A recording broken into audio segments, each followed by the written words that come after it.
O corpo foi colocado ali com cuidado, dentro de um buraco de obra, escondido da vista de todos. Sem calça.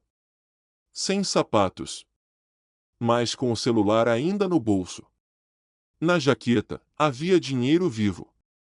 E na boca, terra. Mas o que chocou até mesmo os peritos foi a terra encontrada nos pulmões. Isso significa apenas uma coisa: Adalberto Amarílio Júnior foi enterrado vivo. A frase é brutal. Mas a verdade raramente é suave. Ele respirava enquanto era enterrado, disse o laudo. E diante disso, uma pergunta ecoa com força: quem teve sangue frio para fazer isso? O amigo, que mentiu para a polícia no primeiro depoimento. A amante, que desapareceu no dia do crime. Ou o segurança lutador de MMA, preso nesta semana como principal suspeito. Se foi um acidente, por que tiraram a calça? Se foi uma briga, por que esconderam o corpo com tanto zelo? E se foi uma vingança, para quem exatamente era esse recado? O buraco onde Adalberto foi encontrado tinha apenas 40 centímetros de largura. Estreito demais para um acidente. Largo bastante para esconder um corpo. E foi exatamente isso que aconteceu. Adalberto estava deitado ali, dentro da terra. De capacete, mas sem calça. Sem sapatos. Com o celular ainda no bolso. Não parecia uma cena de assalto. Parecia algo montado. Uma encenação. Uma coreografia silenciosa. Como se alguém tivesse pensado em cada detalhe. Na posição do corpo, no que tirar, no que deixar. E a pergunta mais incômoda surge naturalmente: por que tanto cuidado com quem já estava morto? Adalberto Amarílio Júnior tinha 36 anos. Era empresário, casado, apaixonado por motos. Daquele tipo de homem que tira foto na estrada e escreve gratidão na legenda. Era querido por todos, e sua esposa o descrevia como seu melhor amigo. Mas no dia 16 de junho, tudo mudou. Ele desapareceu durante um festival de motociclismo em Interlagos. O último contato foi uma mensagem às 19h48. Tá tudo certo aqui. Depois disso, silêncio. O celular parou de responder. E dias depois, veio a tragédia. Adalberto foi encontrado, enterrado vivo. A causa da morte foi asfixia mecânica. Mas o detalhe mais cruel estava no laudo: terra nos olhos, na boca, no nariz e nos pulmões. Isso muda tudo. Isso transforma um desaparecimento em uma execução planejada. Quem fez isso não estava com pressa. Estava com raiva. Com medo. Ou com uma missão. E é aí que o nome de Rafael ganha destaque. Rafael era o melhor amigo de Adalberto. O último a vê-lo com vida. E o primeiro a mentir para a polícia. Ele contou que os dois tinham bebido, usado maconha, e que Adalberto ficou estranho, surtou e saiu sozinho.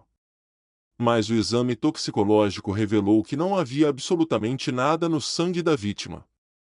Nenhuma substância. Nenhum álcool. Nenhuma droga. Mentiu. Mas por quê? A polícia começou a desconfiar. O buraco não era só no chão, era também na versão dos fatos. Rafael afirmou que os dois ficaram na fila do test drive de motos, beberam 8 copos de cerveja, viram o show do Matuê. Mas os horários não batiam. Mensagens que não chegaram. Testemunhas que não o viram onde ele dizia estar. O roteiro tinha falhas. Buracos. Mentiras. E alguém cavou isso com as próprias mãos. Aos poucos, a figura de Rafael foi ganhando camadas. Na teoria, melhor amigo. Na prática, peça mais estranha do tabuleiro. Não chorou. Não tremeu. Não falou como quem lamenta, mas como quem controla o que diz. A polícia percebeu, ele não estava contando tudo. E aí surge outra dúvida: ele viu algo? Participou de algo? Ou está protegendo alguém, e esse alguém poderia ser a figura de uma mulher misteriosa? Ela não era da cidade. Não era conhecida da família. Era um relacionamento paralelo de Adalberto. A polícia descobriu que eles teriam combinado de se encontrar no mesmo dia do evento. Mas ela desapareceu.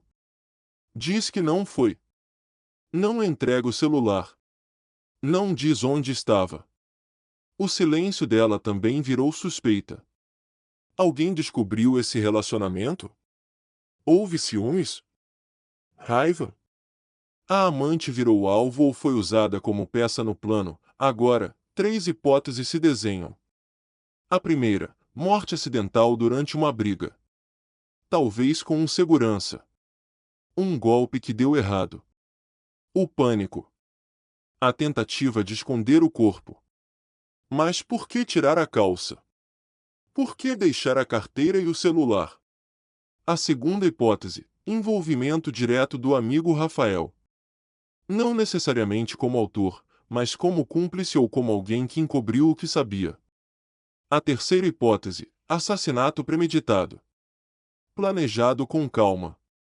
Escolhido o dia, o local, o horário, a ausência de câmeras. Quem fez isso, sabia exatamente o que estava fazendo. O corpo foi encontrado no dia 3 de julho, dentro de um buraco em uma obra da prefeitura, a poucos metros de onde o evento aconteceu. Não havia sinais visíveis de agressão, nem marcas de sangue. Mas havia algo ainda mais brutal: o capacete separado da viseira. Detalhes que sugerem intenção. Cuidado. E frieza. E foi nesse ponto que a polícia chegou a um nome. Um segurança do evento. Lutador de MMA. Com histórico de brigas, força acima da média e comportamento frio. A investigação revelou que ele teria se envolvido numa discussão com Adalberto. Aplicou um mata-leão. A vítima desmaiou. Outros 3 ajudaram a esconder o corpo. 2 homens. Uma mulher. Todos em silêncio. Todos nervosos. Mas houve um erro: Adalberto ainda respirava. A perícia revelou terra nos pulmões. E a causa da morte foi pressão torácica. Ele foi enterrado vivo. E agora a pergunta que atormenta os investigadores é: foi esse segurança quem agiu por conta própria? Ou alguém mandou fazer? Por que seguranças não costumam agir sem ordem? E se houve uma ordem, o mandante ainda está solto. A família de Adalberto vive agora entre a dor e a busca por justiça. A mãe evita entrevistas, mas o olhar diz tudo. A esposa tenta proteger os filhos, mas a tragédia escapa pelos olhos. O pai se recusa a falar. A dor é silenciosa. Mas cada nova descoberta só aumenta o sofrimento. Por que não basta saber quem? É preciso entender o porquê. Por que matar um homem pacífico? Por que enterrá-lo vivo? E agora, eu quero saber de você. O que você acha? Rafael está protegendo alguém? A amante tem algo a ver com o crime? Ou a prisão do segurança foi só o começo, e a verdade ainda está enterrada junto com o capacete, a viseira e o silêncio? Se você chegou até aqui, comenta, *justiça por Adalberto *. Deixa o seu like. Compartilha esse vídeo com quem precisa saber o que está acontecendo de verdade. E se inscreve agora no canal *Notícias de Brasil *. Por que *? Qualquer nova pista dessa investigação você vai ver primeiro aqui *. A história de Adalberto ainda não acabou. E talvez o buraco onde esconderam seu corpo não esconda só um crime. Talvez esconda uma verdade que muita gente ainda tem medo de revelar. Canal Notícias de Brasil. A verdade, doa a quem doer.